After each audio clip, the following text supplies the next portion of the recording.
Greetings to all our viewers tuning into our channel. There are moments when just one question, one line of text on social media is enough to send chills down an entire region's spine. Not because it describes something that has already happened, but because it strikes at a fear lying dormant in the heart of every nation. And in recent days, one such question has left all of East Asia holding its breath. Is China preparing a preemptive strike on Tokyo?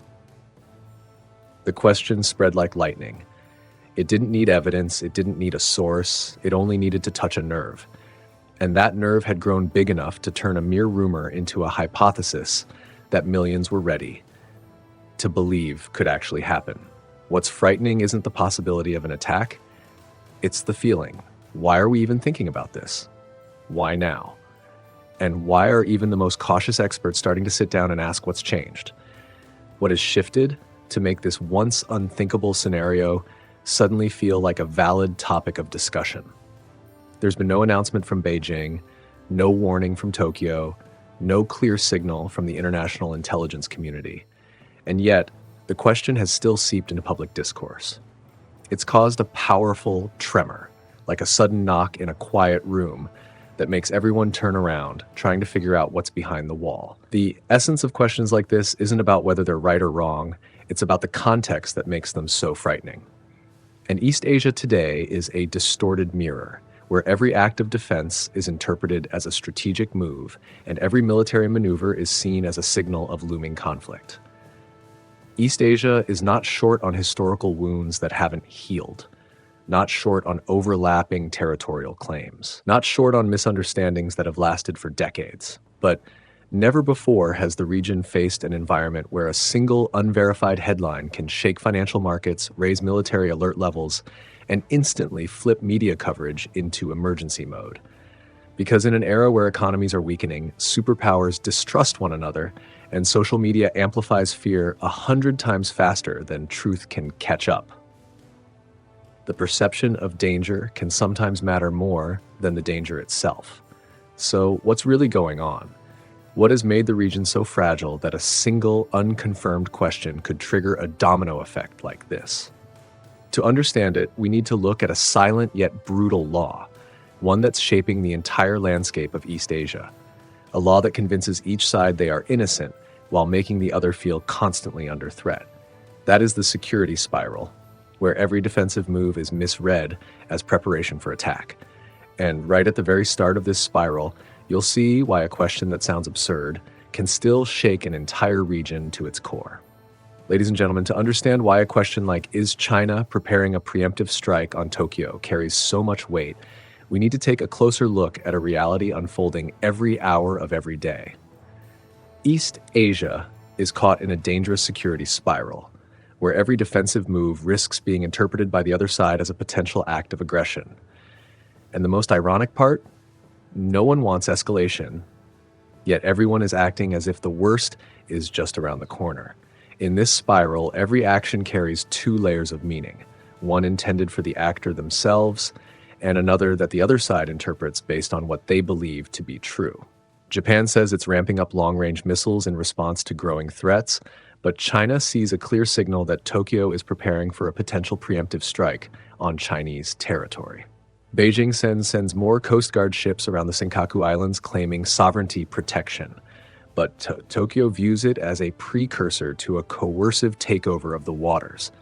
Meanwhile, when the US expands radar coverage and increases surveillance flights over Okinawa or the Philippines, Washington calls it allied security assurance. But to China, it looks like a strategic blockade meant to choke off their sphere of influence. Everyone claims they're merely defending themselves, yet everyone feels like they're being attacked. It's this disconnect between words and perception that creates a dangerous illusion. No one wants war, but everyone is preparing for it as if it might break out at any moment. And this turns even the smallest action, no matter how justified, into one more piece of a puzzle that paints an increasingly tense and volatile picture. China sees Japan rearming and immediately accelerates production of ballistic missiles, destroyers, and stealth submarines. Japan watches China expand its military exercises around Taiwan and responds by purchasing Tomahawks, upgrading its radar systems, and deploying multi-layered defenses. The US sees both sides speeding up and tightens its alliance chain from South Korea and Japan to the Philippines, reinforcing every link. No move is baseless. Each step is reasonable in isolation. But when lined up side by side, they form an escalation path that no peaceful statement can easily halt. What's troubling is that the security spiral doesn't make noise. It isn't dramatic. It repeats quietly. It builds slowly. And then one day it becomes powerful enough that scenarios once confined to fiction start being seriously discussed. That's why people have begun to ask, what if China strikes first? Not because they believe Beijing is preparing to, but because they sense the entire environment is backing each side into a corner where the line between defense and offense is fading. When the entire region is walking on a slippery surface like this, the real danger isn't a carefully plotted attack in the shadows. It's that everyone might end up reacting in the worst possible way, simply because they believe the other side will do the same. And that's when the security spiral leads us to something even more dangerous than deliberate war. A war born of misunderstanding. Not a planned preemptive strike, but a small incident spiraling out of control in a matter of fatal minutes. Because in a region where military forces clash daily, where fighter jets fly within meters of each other, where warships pass just dozens of meters apart in rough seas, and where every young officer operates under immense pressure to never lose face, the first conflict may not come from a command, but from a mistake. And that, ladies and gentlemen, is the real threat looming over East Asia. Not a deliberate first strike, but an accidental war. A war no one wants, but one that everyone could be dragged into. If the question, is China preparing a preemptive strike on Tokyo, has sent shivers through public discourse, what truly worries security experts lies in an entirely different scenario. War breaking out not from a calculated decision, but from a small, almost meaningless mistake.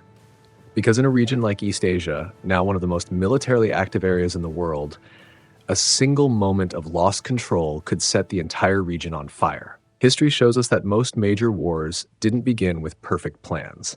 They began with incidents that seemed trivial at the time. A young officer mishandling a situation, a radar misidentifying a target, a pilot mishearing a command, a warship veering off course by just a few hundred meters. These small events, dropped into a hyper-tense environment, are enough to trigger chain reactions no one can stop. And today, in East Asia, that risk is higher than anywhere else. In the Taiwan Strait, within just a year, Chinese military aircraft have approached Taiwan's air defense identification zone hundreds of times. Fighter jets have flown within meters of each other in midair. All it would take is one sudden maneuver, one warning shot gone astray, or one brief loss of signal, and everything could erupt. No side wants to fire the first shot, but when jets are that close, decisions aren't made in minutes, they're made in seconds. And in those few seconds, mistakes can become history. In the East China Sea, around the Senkaku Diaoyu Islands, Chinese and Japanese vessels confront each other almost weekly. Rough seas, tight distances, radio warnings that sometimes get aggressive, sometimes get garbled. A high-speed collision could injure or kill sailors, and instantly, domestic pressure would demand retaliation. What starts as a maritime incident could escalate to a military confrontation within hours. In the South China Sea, the situation is even more complex. US, Chinese, Filipino, Vietnamese ships all operate in a cramped, contested space where legal boundaries are still hotly disputed. Tactics like shadowing, cutting off, water cannon spraying create extremely unpredictable scenarios. When multiple forces are present, no one has full control of the air or sea. A ship anchored in the wrong spot, a military jet flying lower than expected, a loudspeaker warning misunderstood. Any of these could be the spark. What experts truly fear isn't hostile intent. It's the possibility that everyone may be forced into split-second reactions. In military contexts, split-second decisions are often driven by instinct, not reason. And when instinct kicks in, what happens in the first 30 seconds often determines the next 30 years. That's why accidental war is more dangerous than intentional war.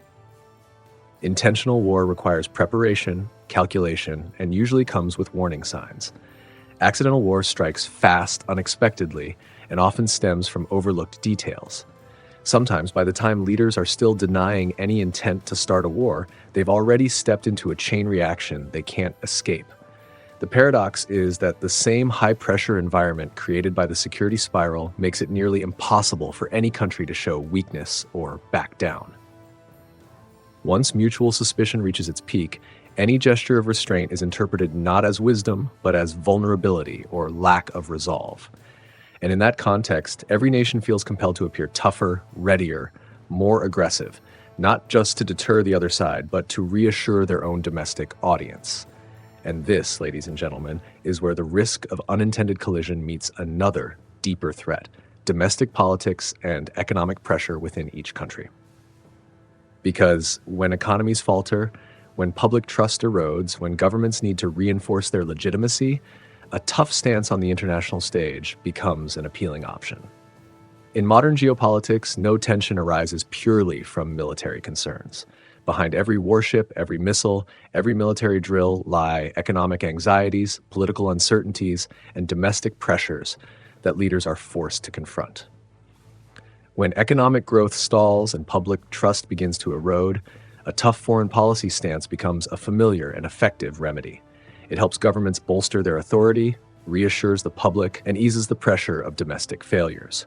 And that is the deeper reason why East Asia is increasingly sinking into a state where showing weakness is no longer an option. In China, an economy once hailed as the world's growth engine is now grappling with challenges even its own leaders didn't anticipate. A deepening real estate crisis with no clear bottom, a rapidly aging population, rising youth unemployment, waning investor confidence, and a domestic market that's becoming harder to stabilize. Against this backdrop, Beijing has doubled down on messages like national rejuvenation, technological self-reliance, and resistance to encirclement. These narratives are not just meant to boost morale, they serve to divert attention from mounting economic troubles. When the domestic picture grows darker, projecting strength abroad becomes a way for the government to demonstrate that it is still in control. Japan is not faring much better. Decades of sluggish growth, a graying economy, the ballooning burden of social welfare, and a growing fear of falling behind China strategically are putting Tokyo under immense pressure. For Japan, rearming is not only about confronting external threats, it's also about restoring confidence at home. Confidence that Japan can still protect itself, that it's not being left behind in the geopolitical race. The Japanese government needs a compelling reason to shift away from the long-standing constraints on its defense policies, and that reason is the threat from China. Every time tensions rise, the public becomes more accepting of new defense budgets and military upgrades. As for the United States, the economy is undergoing a major structural transition, the labor market remains volatile, political polarization continues to deepen, and an endless election cycle forces the administration to constantly project toughness toward China. Within the U.S., a hardline stance on Beijing is one of the few issues that unites both sides of the aisle. Any hint of weakness can cost a politician dearly. That's why Washington feels compelled to maintain the image of a country engaged in strategic containment, to convince the American public that it's still leading the global order. In short, as you can see, each country faces its own unique set of economic and political pressures, but they all lead to the same outcome. Every nation feels the need to appear tougher than necessary. And when East Asia's three biggest economies, China, Japan, and the United States, all find themselves compelled to project strength for domestic reasons, the region becomes a chessboard where every player keeps moving forward and no one dares to step back. The paradox is this: the more difficult things become at home, the more governments need a symbolic victory on the world stage. They ramp up rhetoric, intensify military drills, upgrade weapon systems, sign more security pacts, all to prove to their people that they're not passive, not weak, not being outmaneuvered. And in an environment where fear spreads faster than facts, these actions are seen as necessary. But this very necessity of appearing strong is what makes East Asia more vulnerable, more prone to misunderstanding, and more likely to stumble into unintended escalation. Because when each side uses hardline stances to mask domestic troubles, the media narrative becomes the key battleground. It's not the truth that matters most. It's the story being told, the story that governments want their people to believe. And here, ladies and gentlemen, is where the real battle no longer lies in missiles or warships, but in psychology and media. In an age where information travels faster than any weapon, narrative, the story that is built and repeated, can become a weapon sharper than military force itself. If the military battlefield is where nations showcase their power, then the media battlefield is where they plant emotions in the public consciousness, emotions that shape how entire societies perceive the world. In the age of social media dominance, narrative, the story told and retold, can sometimes be more powerful than aircraft carriers or ballistic missiles. It doesn't just reflect reality, it can create reality. The danger of narrative lies in how it slips into everyday life through seemingly minor fragments, a news segment on TV, a provocative tweet, a high-alert think piece, or even a single loaded question like, is China preparing to strike Tokyo first? Individually, these bits of information aren't enough to convince anyone outright, but repeated day after day across multiple platforms, they begin to form an atmosphere, a sense that danger is real and close. The media loves shock. Politicians use fear to rally support. Social media algorithms prioritize conflict-driven content to keep people glued to their screens. All of these forces create a psychological spiral, turning narrative into a kind of invisible weapon. All it takes is one subtle move from the other side, a provocative flyover, a massive military drill, a tough-sounding statement, and the media immediately amplifies it into a story of looming conflict. Once that narrative is set, every subsequent move is interpreted through that same lens. Japan increases its defense budget. Chinese media brands it the return of Japanese militarism.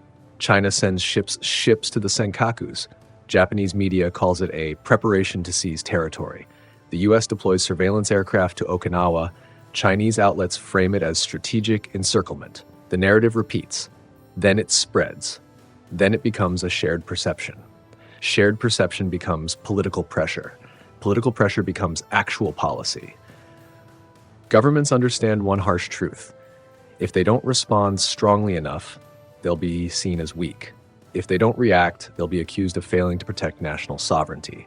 And once the public is locked in a high alert mindset, any attempt to de-escalate is quickly condemned as backing down. That's what makes narrative such a frightening weapon. It doesn't kill anyone, but it compels nations to behave as if war could break out tomorrow. It puts an entire region in a state of constant defense, where every decision is made under the fear of being misunderstood. And from here, we begin to see a painful truth. Even when national leaders want to cool tensions, they often can't. Because public opinion, fed and shaped by the narrative, won't allow them to take a single step back.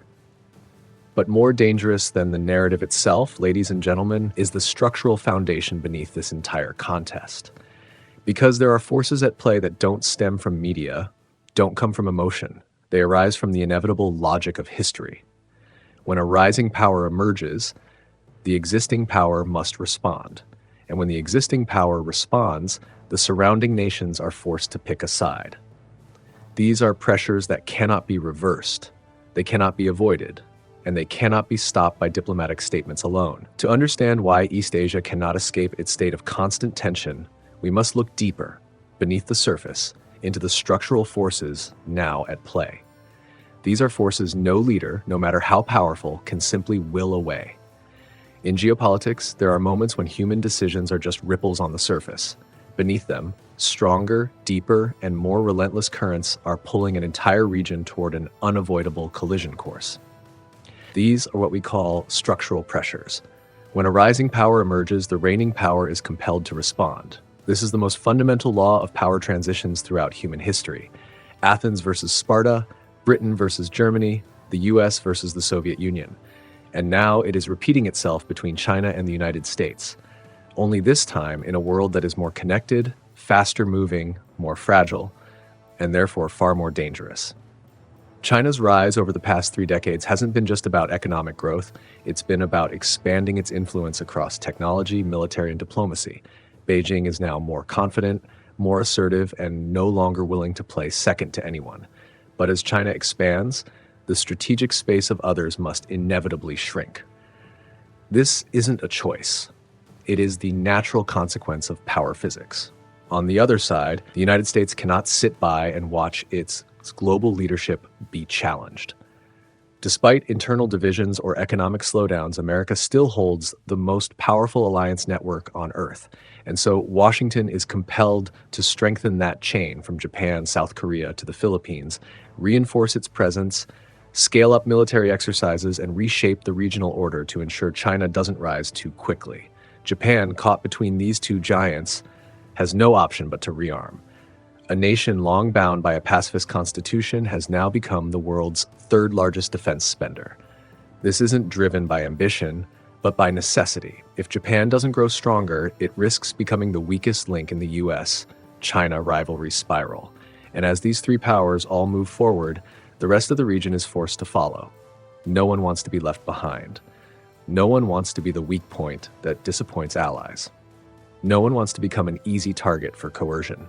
Thus, structural pressure spreads like a net, pulling everyone into an unrelenting escalation trajectory. What's truly alarming is that this spiral can't be stopped by political will alone.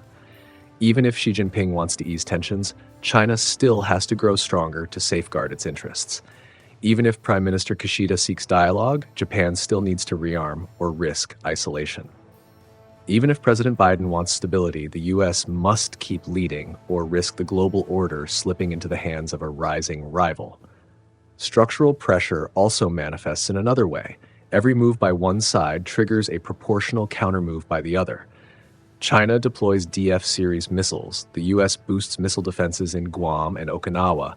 Japan buys Tomahawks and prepares counterstrike capabilities. Japan expands joint exercises with the US. And China increases patrols around Taiwan and the Senkakus. The US sends another aircraft carrier into the region. Each action becomes the justification for the next, like interlocked chains dragging the entire region closer to confrontation. This isn't a chain of reactions born from hatred or short-term calculation. It's a systemic process. It runs on its own. It regenerates itself. It accelerates itself. And when too many nations are forced to act based on the logic of if I don't, the other side will first, the spiral only grows stronger. Ladies and gentlemen, it is precisely because of these structural forces that East Asia today resembles a stage full of actors, but with only one script. Whether they want to or not, everyone is dancing to the same rhythm. Faster, tenser, more intense. And when all are being pushed forward, no one has much room left to step back. And that, ultimately, is why the greatest danger does not lie in any single leader's decision, but in the very environment they're trapped in. The tighter the context, the fewer the options, and the higher the risk. Ladies and gentlemen, when we take a step back and look at everything we've explored, from the security spiral, the risk of accidental collisions, the economic and political pressures at home, to the structural forces shaping the region, we begin to see that the question, is China preparing to strike Tokyo first, is not really a question about military orders. It's a question about a state of mind. It reflects the psychology of our era. In fact, an era in which fear spreads faster than truth, and the perception of danger feels more real than any concrete data. In the grip of fear, every act of defense is viewed as offense. Every conciliatory statement is met with suspicion. Every military move, no matter how minor, is magnified into a signal of impending conflict. And when fear repeats itself long enough, it becomes the default setting, an invisible foundation that forces nations to act with increasing aggression. What's most concerning isn't that one side might decide to open fire. It's that every side believes they are already standing at the edge. This mindset makes militaries more reactive, leaders more cautious, but also more prepared for worst-case scenarios. In such a climate, a single misstep, a lost signal from a jet, a naval collision, a radio warning delivered too harshly, could push the region across a line no one wants to cross. And that fear, ladies and gentlemen, is more dangerous than any missile or aircraft carrier, because weapons can be restrained with treaties, with dialogue, with commitments, but fear cannot. It doesn't live on military maps or in defense budgets. It lives in the human heart, where reason is often clouded by the darkest scenarios that media and political pressure relentlessly feed. East Asia today is like a room filled with gunpowder, and the most dangerous spark isn't from a missile, it's from collective emotion.